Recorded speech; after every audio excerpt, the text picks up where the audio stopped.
1775, the American Revolutionary War began as the American colonies sought to detach from England and its oppressive monarchy.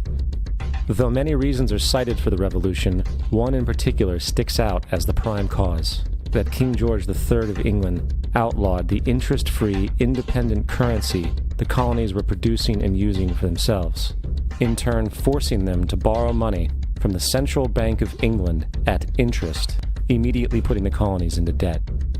And as Benjamin Franklin later wrote, the refusal of King George III to allow the colonies to operate an honest money system which freed the ordinary man from the clutches of the money manipulators was probably the prime cause of the revolution.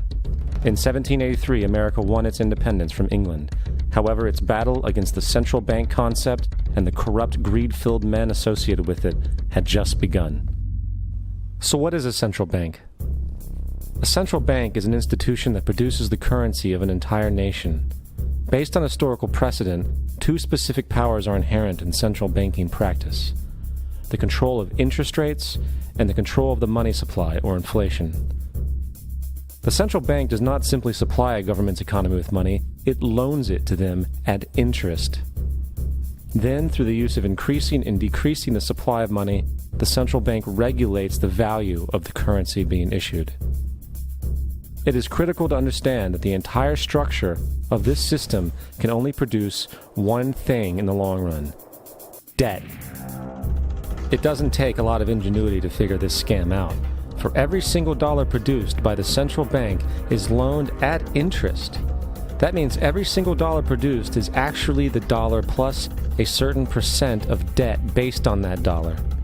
And since the central bank has the monopoly over the production of the currency for the entire country, and they loan each dollar out with immediate debt attached to it, where does the money to pay for the debt come from? It can only come from the central bank again, which means the central bank has to perpetually increase its money supply to temporarily cover the outstanding debt created, which in turn, since that new money is loaned out at interest as well, creates even more debt. The end result of this system without fail is slavery, for it is impossible for the government and thus the public to ever come out of the self-generating debt. The founding fathers of this country were well aware of this.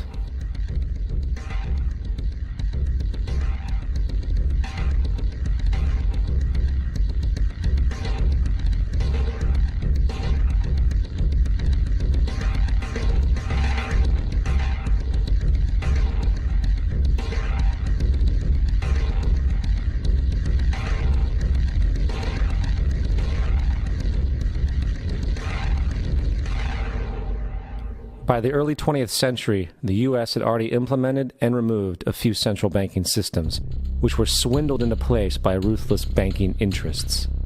At this time, the dominant families in the banking and business world were the Rockefellers, the Morgans, the Warburgs, the Rothschilds. And in the early 1900s, they sought to push once again legislation to create another central bank. However, they knew the government and public were very weary of such an institution, so they needed to create an incident to affect public opinion. So, J.P. Morgan, publicly considered a financial luminary at the time, exploited his mass influence by publishing rumors that a prominent bank in New York was insolvent or bankrupt. Morgan knew this would cause mass hysteria, which would affect other banks as well. And it did. The public, in fear of losing their deposits, immediately began mass withdrawals. Consequently, the banks were forced to call in their loans, causing the recipients to sell their property, and thus a spiral of bankruptcies, repossessions, and turmoil emerged.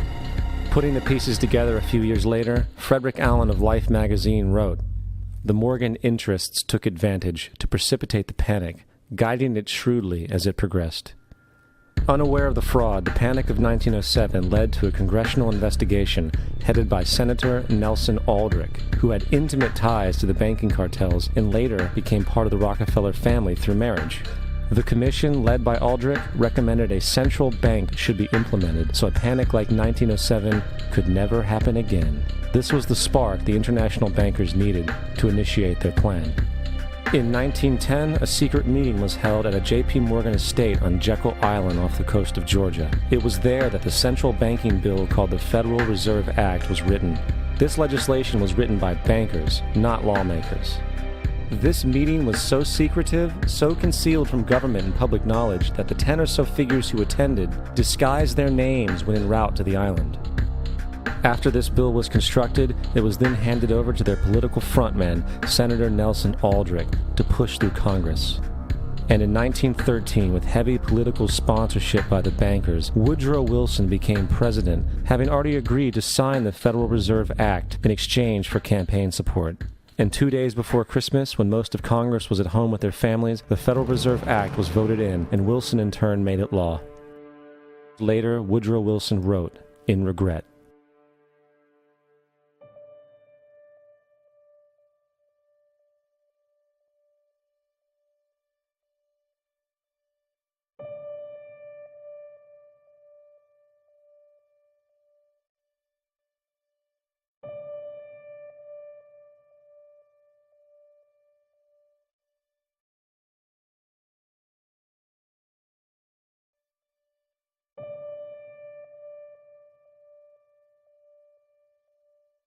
Congressman Louis McFadden also expressed the truth after the passage of the bill. A world banking system was being set up here, a superstate controlled by international bankers, acting together to enslave the world for their own pleasure. The Fed has usurped the government. Now, the public was told that the Federal Reserve System was an economic stabilizer, and inflation and economic crises were a thing of the past. Well, as history has shown, nothing is further from the truth. The fact is, the international bankers now had a streamlined machine to expand their personal ambitions. It's alive! It's alive! It's alive! For example, from 1914 to 1919, the Fed increased the money supply by nearly 100%, resulting in extensive loans to small banks and the public. Then, in 1920, the Fed called in mass percentages of the outstanding money supply, thus resulting in the supporting banks having to call in huge numbers of loans, and, just like 1907, bank runs, bankruptcy, and collapse occurred. Over 5,400 competitive banks outside of the Federal Reserve System collapsed, further consolidating the monopoly of the small group of international bankers. Privy to this crime, Congressman Lindbergh stepped up and said in 1921, "Under the Federal Reserve Act, panics are scientifically created. The present panic is the first scientifically created one, worked out as we figure a mathematical equation." However, the panic of 1920 was just a warm-up. From 1921 to 1929, the Fed again increased the money supply, resulting once again in extensive loans to the public and banks. There was also a fairly new type of loan called a margin loan in the stock market. Very simply, the margin loan allowed an investor to put down only 10% of a stock's price, with the other 90% being loaned through the broker. In other words, a person could own $1,000 worth of stock with only $100 down. This method was very popular in the roaring 1920s, as everyone seemed to be making money in the market. However, there was a catch to this loan. It could be called in at any time and had to be paid within 24 hours. This is termed a margin call, and the typical result of a margin call is the selling of the stock purchased with the loan. So, a few months before October in 1929, J.D. Rockefeller, Bernard Baruch, and other insiders quietly exited the market, and on October 24, 1929, the New York financiers who furnished the margin loans started calling them in masse. This sparked an instantaneous, massive sell-off in the market, for everyone had to cover the margin loans. It then triggered mass bank runs for the same reason, in turn collapsing over 16,000 banks, enabling the conspiring international bankers to not only buy up rival banks at a discount, but to also buy up whole corporations at pennies on the dollar. It was the greatest robbery in American history. But that didn't stop there. Rather than expanding the money supply in order to recover from this economic collapse, the Fed actually contracted it, fueling one of the largest depressions in history. Once again outraged, Congressman Louis McFadden, a longtime opponent of the banking cartels, began bringing impeachment proceedings against the Federal Reserve Board, saying of the crash and depression, "It was a carefully contrived occurrence. International bankers sought to bring about a condition of despair so that they might emerge the rulers of us all." Not surprisingly, and after 2 previous assassination attempts, McFadden was poisoned at a banquet before he could push for the impeachment. Now, having reduced the society to squalor, the Federal Reserve bankers decided that the gold standard should be removed. In order to do this, they needed to acquire the remaining gold in the system. So, under the pretense of helping to end the Depression, came the 1933 gold seizure. Under the threat of imprisonment for 10 years, everyone in America was required to turn in all gold bullion to the Treasury, essentially robbing the public of what little wealth they had left. And at the end of 1933, the gold standard was abolished. If you look at a dollar bill from before 1933, it says it is redeemable in gold. You look at a dollar bill today, it says it is legal tender, which means it is backed by absolutely nothing. It is worthless paper. The only thing that gives our money value is how much of it is in circulation.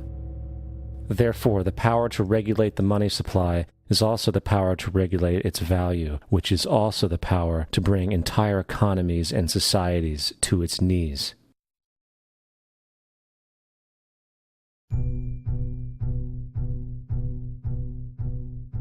It's important to clearly understand the Federal Reserve is a private corporation. It is about as Federal Express. It makes its own policies and is under virtually no regulation by the U.S. government.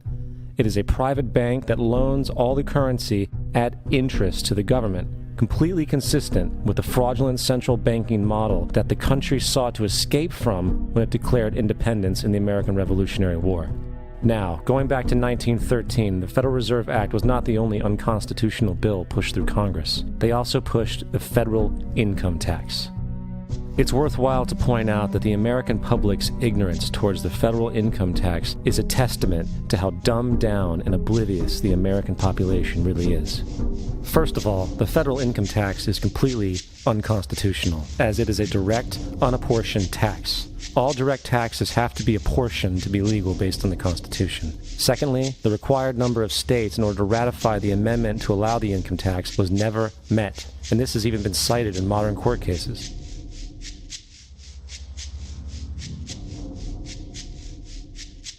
Third, at the present day, roughly 25% of the average worker's income is taken via this tax. And guess where that money goes? It goes to pay the interest on the currency being produced by the fraudulent Federal Reserve Bank, a system that does not have to exist at all. The money you make working almost 3 months out of the year goes almost literally into the pockets of the international bankers who own the private Federal Reserve Bank. And fourth, even with the fraudulent government claim as to the legality of the income tax, there is literally no statute, no law in existence that requires you to pay this tax, period. I really expected that, of course, there's a law that you can point to in the law book, the code, that requires you to file a tax return. Of course there is. I was at that point where I couldn't find the statute that clearly made a person liable, at least not me and most people I know. And I had no choice in my mind except to resign. Based on the research that I did throughout the year 2000 and that I'm still doing, I have not found that law. I've asked Congress, we've asked a lot of people in the IRS commissioners, helpers. They can't answer, because if they answer, the American people are going to know that this whole thing is a fraud. I haven't filed an federal income tax return since I left. I have not filed a tax return since 1999. The income tax is nothing less than the enslavement of the entire country. Now, the control of the economy and the perpetual robbery of wealth is only one side of the Rubik's Cube the bankers hold in their hands. The next tool for profit and control is war. Since the inception of the Federal Reserve in 1913, a number of large and small wars have commenced. The three most pronounced were World War I, World War II, and Vietnam. World War I. In 1914, European wars broke out centered around England and Germany. The American public wanted nothing to do with the war. In turn, President Woodrow Wilson publicly declared neutrality. However, under the surface, the U.S. administration was looking for any excuse it could find to enter it. In a noted observation by Secretary of State William Jennings, the large banking interests were deeply interested in the World War because of the wide opportunities for large profits. It's important to understand that the most lucrative thing that can happen for the international bankers is war, for it forces the country to borrow even more money from the Federal Reserve Bank at interest. Woodrow Wilson's top advisor and mentor was Colonel Edward House, a man with intimate connections with the international bankers who wanted in the war. In a documented conversation between Colonel House, Wilson's advisor, and Sir Edward Grey, the Foreign Secretary of England, regarding how to get America into the war, Grey inquired, "What will Americans do if Germans sink an ocean liner with American passengers on board?" House responded, I believe that a flame of indignation would sweep the United States, and that by itself would be sufficient to carry us into war. So, on May 7, 1915, on essentially the suggestion of Sir Edward Grey, a ship called the Lusitania was deliberately sent into German-controlled waters where German military vessels were known to be. And, as expected, German U-boats torpedoed the ship, exploding stored ammunition, killing 1,200 people. To further understand the deliberate nature of this setup, the German embassy actually put advertisements in the New York Times telling people that if they boarded the Lusitania, they did so at their own risk, as such a ship sailing from America to England through the war zone would be liable to destruction. In turn, and as anticipated, the sinking of the Lusitania caused a wave of anger among the American population, and America entered the war a short time after. The First World War caused 323,000 American deaths. J.D. Rockefeller made $200 million off of it. Not to mention the war cost about $30 billion for America, most of which was borrowed from the Federal Reserve Bank at interest, furthering the profits of the international bankers. World War II. On December 7, 1941, Japan attacked the American fleet at Pearl Harbor, triggering our entry into that war. President Franklin D. Roosevelt declared the attack was a day that will live in infamy. A day of infamy indeed, but not because of the alleged surprise attack on Pearl Harbor. After 60 years of surfacing information, it is clear that not only was the attack on Pearl Harbor known weeks in advance, it was outright wanted and provoked. Roosevelt, whose family had been New York bankers since the 18th century, whose uncle Frederick was on the original Federal Reserve Board, was very sympathetic to the interests of the international bankers, and the interest was to enter the war, as we've seen, nothing is more profitable for international bankers than war. In a journal entry by Roosevelt's Secretary of War Henry Stimson, dated November 25, 1941, he documented a conversation he had with Roosevelt.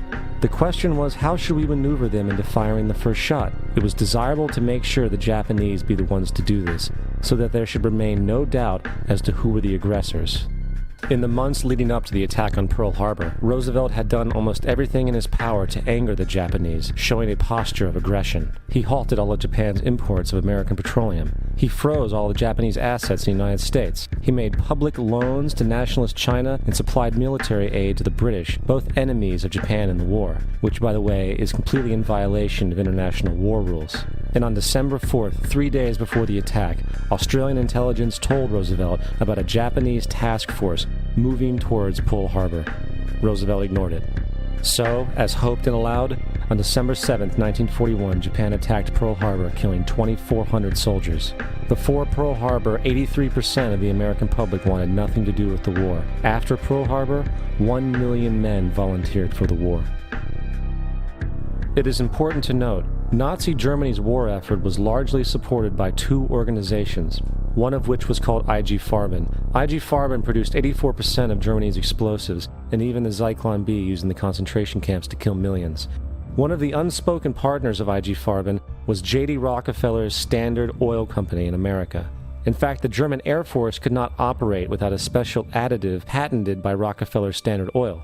The drastic bombing of London by Nazi Germany, for example, was made possible by a $20 million sale of fuel to IG Farben by the Rockefeller Standard Oil Company. This is just one small point on the topic of how American business funded both sides of World War II. One other treasonous organization worth mentioning is the Union Banking Corporation of New York City. Not only did it finance numerous aspects of Hitler's rise to power, along with actual materials during the war, it was also a Nazi money laundering bank, which was eventually exposed for having millions of dollars of Nazi money in its vaults. The Union Banking Corporation of New York was eventually seized for violations of the Trading with the Enemy Act. Guess who the director and vice president of the Union Bank was? Prescott Bush, our current president's grandfather, and of course our former president's father. Keep that in mind when considering the moral and political dispositions of the Bush family. Vietnam. The United States' official declaration of war on North Vietnam in 1964 came after an alleged incident involving two U.S. destroyers being attacked by North Vietnamese PT boats in the Gulf of Tonkin. This was known as the Gulf of Tonkin Incident. This single situation was the catalytic pretext for massive troop deployment and full-fledged warfare. One problem, however, The attack on the U.S. destroyers by Vietnamese PT boats never happened. It was a completely staged event to have an excuse to enter the war. Former Secretary of Defense Robert McNamara stated years later that the Gulf of Tonkin incident was a mistake, while many other insiders and officers have come forward, relaying that it was a contrived farce, a complete lie. Once in the war, it was business as usual. In October 1966, President Lyndon Johnson lifted trading restrictions on the Soviet bloc, knowing full well that the Soviets were providing upwards of 80% of North Vietnam's war supplies. Consequently, Rockefeller interests financed factories in the Soviet Union, which the Soviets used to manufacture military equipment and send it to North Vietnam. However, the funding of both sides of this conflict was only one side of the coin. In 1985, Vietnam's rules of engagement were declassified. This detailed what American troops were and were not allowed to do in the war. It included absurdities like North Vietnamese anti-aircraft missile systems could not be bombed until they were known to be fully operational. No enemy could be pursued once they crossed the border of Laos or Cambodia. And most revealing of all, the most critical strategic targets were not allowed to be attacked unless initiated by high military officials. Apart from these imposed ludicrous limitations, North Vietnam was informed of these restrictions and therefore could base entire strategies around the limitations of the American forces. This is why the war went on so long. And the bottom line is this: the Vietnam War was never meant to be won, just sustained. This war for profit resulted in 58,000 American deaths and 3 million dead Vietnamese. So, where are we now? September 11th was the jumpstart for what is now an accelerated agenda by the ruthless elite. It was a staged war pretext no different than the sinking of the Lusitania, the provoking of Pearl Harbor, and the Gulf of Tonkin lie. In fact, if 9/11 wasn't a planned war pretext, it would be an exception to the rule. It has been used to launch 2 unprovoked illegal wars, one against Iraq and one against Afghanistan. However, 9/11 was a pretext for another war as well, the war against you. The Patriot Act, Homeland Security, the Military Tribunals Act, and other legislations are all completely and entirely designed to destroy your civil liberties and limit your ability to fight back against what is coming. Currently in the United States, unannounced to most brainwashed Americans, your home can be searched without a warrant, without you being home. You can in turn be arrested with no charges revealed to you, detained indefinitely with no access to a lawyer, and legally tortured, all under the suspicion that you might be a terrorist. If you need a painted picture of what is happening in this country, let's recognize how history repeats itself. In February 1933, Hitler staged a false flag attack, burning down his own German parliament building, the Reichstag, and blamed it on communist terrorists. Within the next few weeks, he passed the Enabling Act, which completely eradicated the German Constitution, destroying people's liberties. He then led a series of preemptive wars, all justified to the German people as necessary to maintaining homeland security.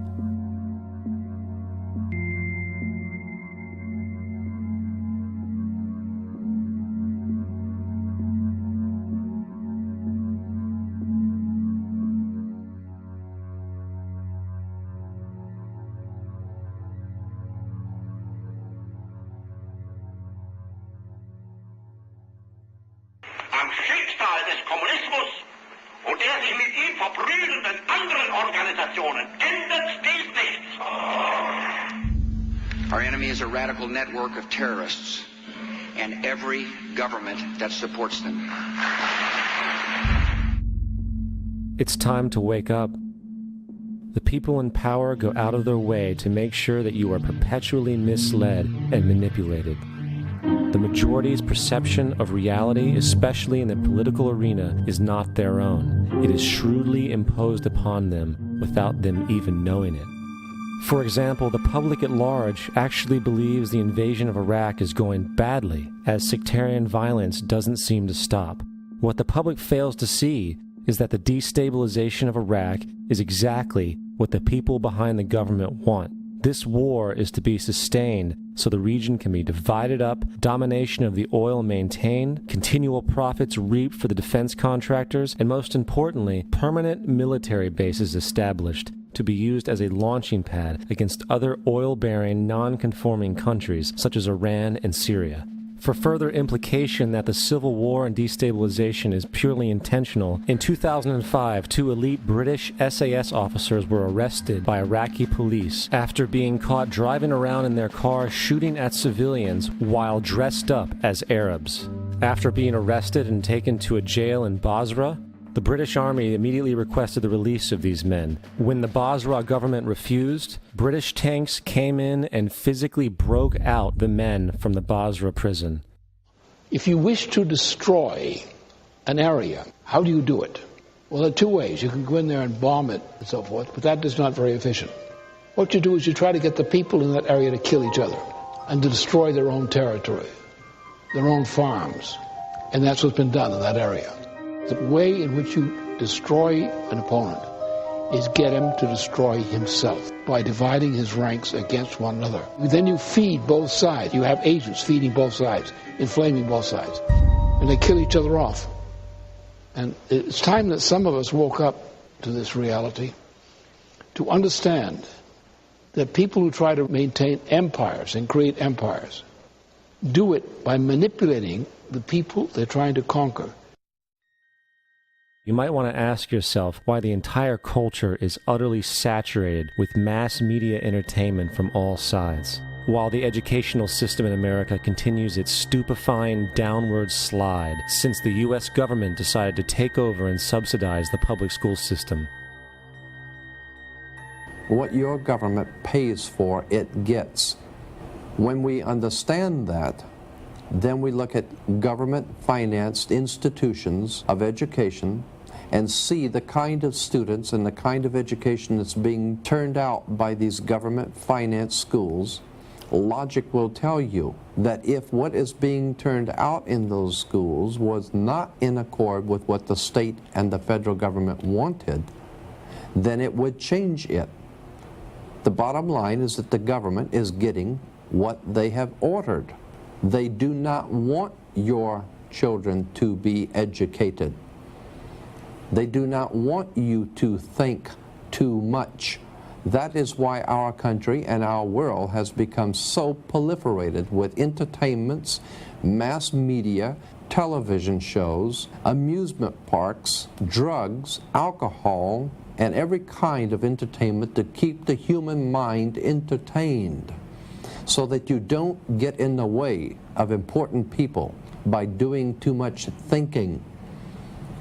You had better wake up and understand that there are people who are guiding your life and you don't even know it. We're in a lot of trouble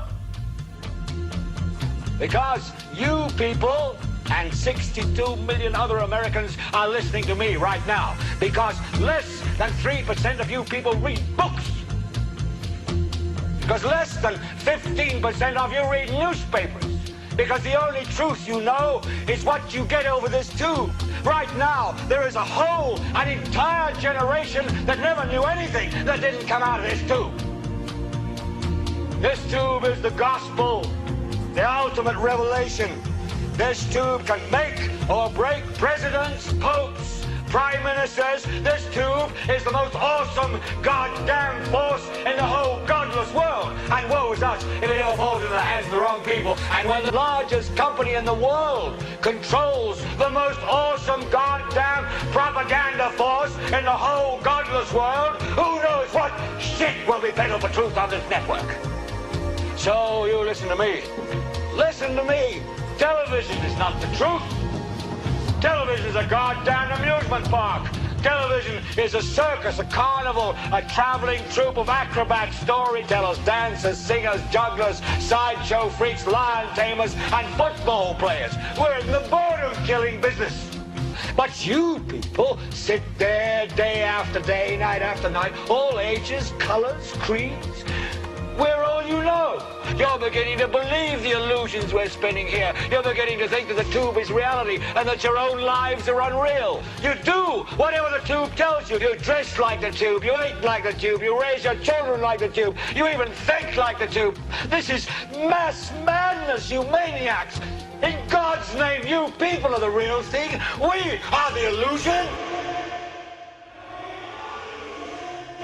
The last thing the men behind the curtain want is a conscious, informed public capable of critical thinking, which is why a continually fraudulent zeitgeist is output via religion, the mass media, and the educational system. They seek to keep you in a distracted, naive bubble, and they are doing a damn good job of it. In 2005, an arrangement between Canada, Mexico, and the United States was made. This arrangement, unannounced to the public, unregulated by Congress, merges the United States, Mexico, and Canada into one entity, erasing all borders. It's called the North American Union, and you might want to ask yourself why you've never heard of this. In fact, there is only one mainstream reporter who has actually heard of and has had the courage to cover this issue. The Bush administration's open borders policy and its decision to ignore the enforcement of this country's immigration laws is part of a broader agenda.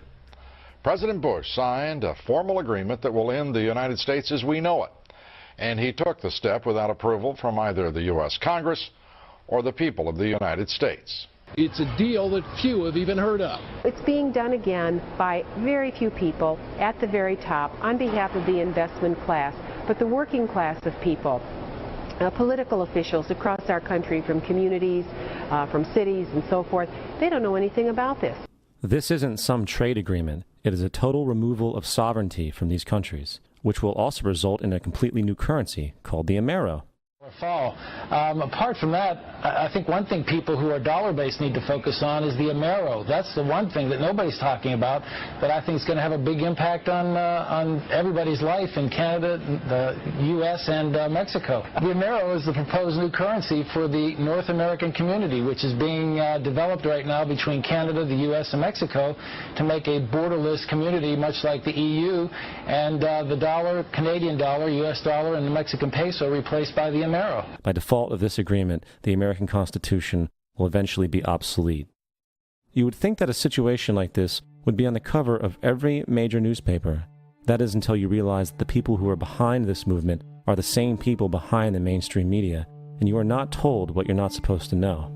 The North American Union is the same concept as the European Union, the African Union, and the soon-to-be Asian Union, and the same people are behind all of them. And, when the time is right, the North American Union, the European Union, the African Union, and the Asian Union will be merged together, forming the final stages of a plan these men have been working on for over 60 years. A one-world government.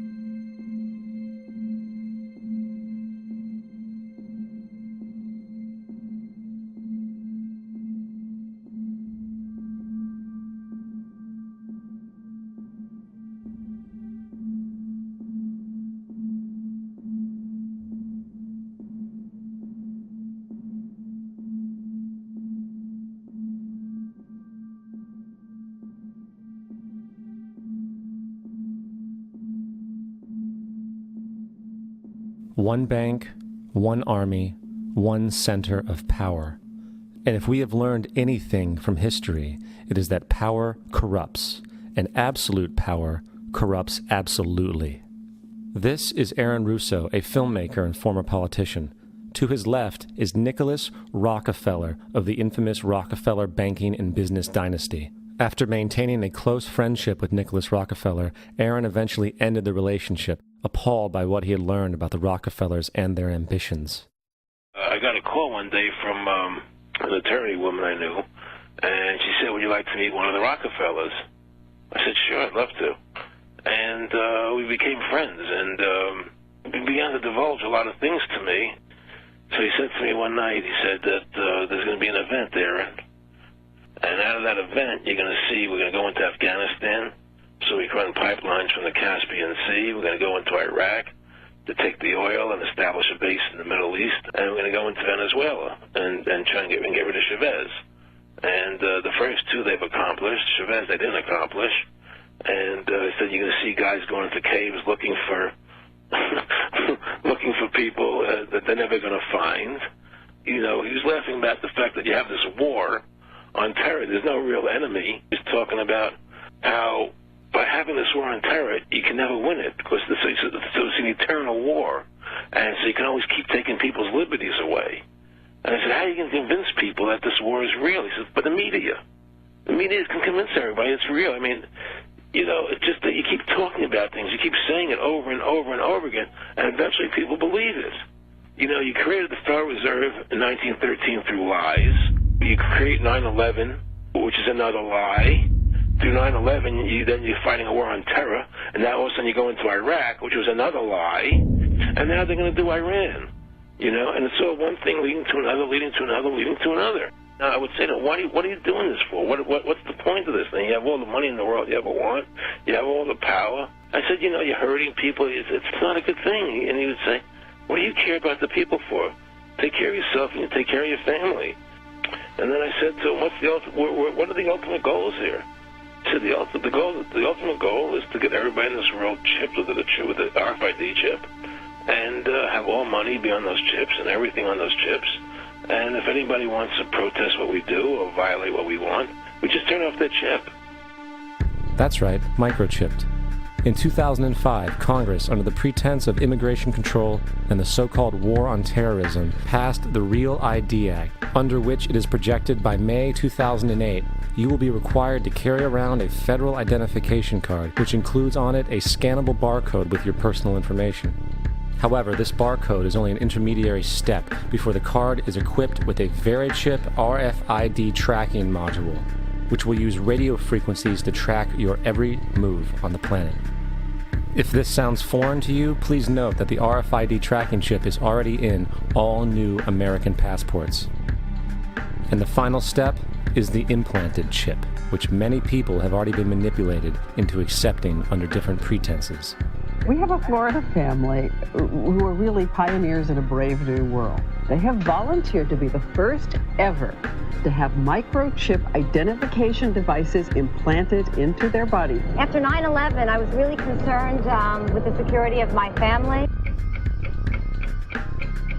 I wouldn't mind having something planted permanently in my arm that would identify me. In the end, everybody will be locked into a monitored control grid where every single action you perform is documented. And if you get out of line, they can just turn off your chip, for at that point in time, every single aspect of society will revolve around interactions with the chips. This is the picture that is painted for the future if you open your eyes to see it. A centralized one-world economy where everyone's moves and everyone's transactions are tracked and monitored, all rights removed. The most incredible aspect of all. These totalitarian elements will not be forced upon the people. The people will demand them. For the social manipulation of society through the generation of fear and division has completely detached humans from their sense of power and reality. A process which has been going on for centuries, if not millennia. Religion, patriotism, race, wealth, class, and every other form of arbitrary, separatist identification and thus conceit has served to create a controlled population, utterly malleable in the hands of the few. Divide and conquer is the motto, and as long as people continue to see themselves as separate from everything else, they lend themselves to being completely enslaved. The men behind the curtain know this, and they also know that if people ever realize the truth of their relationship to nature and the truth of their personal power, the entire manufactured zeitgeist they prey upon will collapse like a house of cards.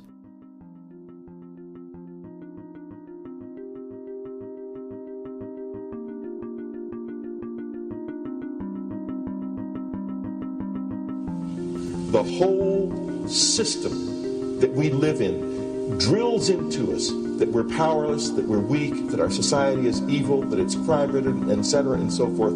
It's all a big, fat lie. We are powerful, beautiful, extraordinary. There is no reason why we cannot understand who we truly are, where we are going. There is no reason why the average individual cannot be fully empowered. We are incredibly powerful beings. You know, I think I spent 30 years of my life in the first 30 trying to become something. I wanted to become good at things. I wanted to become good at tennis. I wanted to become good at school and grades and everything I kind of viewed in that perspective. I'm not okay the way I am, but if I got good at things, you realize that I had the game wrong. The game was to find out what I already was.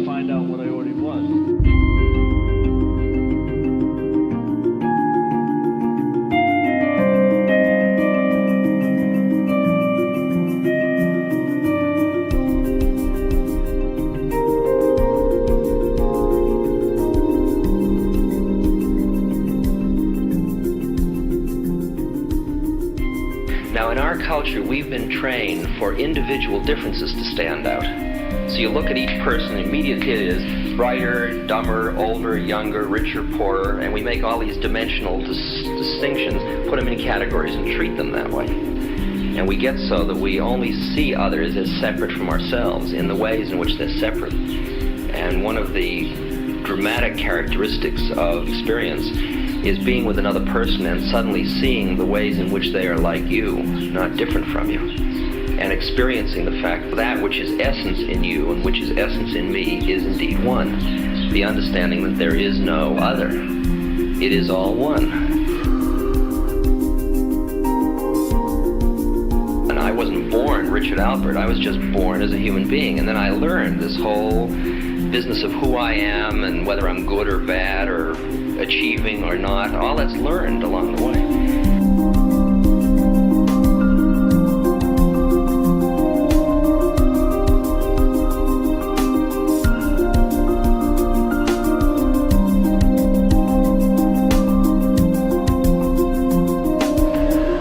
The old appeals to racial, sexual, and religious chauvinism, to rabid nationalist fervor, are beginning not to work. A new consciousness is developing which sees the earth as a single organism and recognizes that an organism at war with itself is doomed.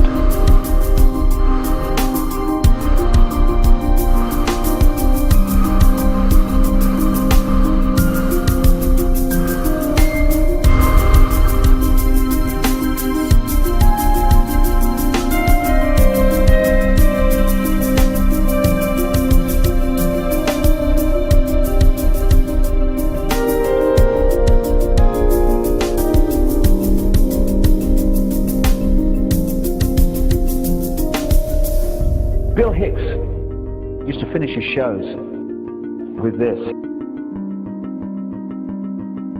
Life's like a ride in an amusement park. And when you go on it, you think it's real, because that's how powerful our minds are. And the ride goes up and down and round and round. It has thrills and chills, and it's very brightly colored. And it's very loud, and it's fun for a while.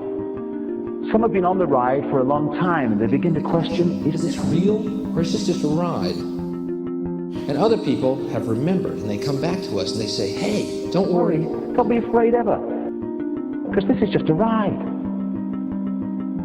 And we kill those people. Shut him up, I've got a lot invested in this ride. Shut him up! Look at my furrows of worry. Look at my big bank account. My family, this has to be real. It's just a ride. But we'll kill those good guys who try and tell us that. You ever notice that? And let the demons run amok? But it doesn't matter, because it's just a ride, and we can change it anytime we want. It's only a choice. No effort, no work, no job, no savings of money. Just a choice right now between fear and love.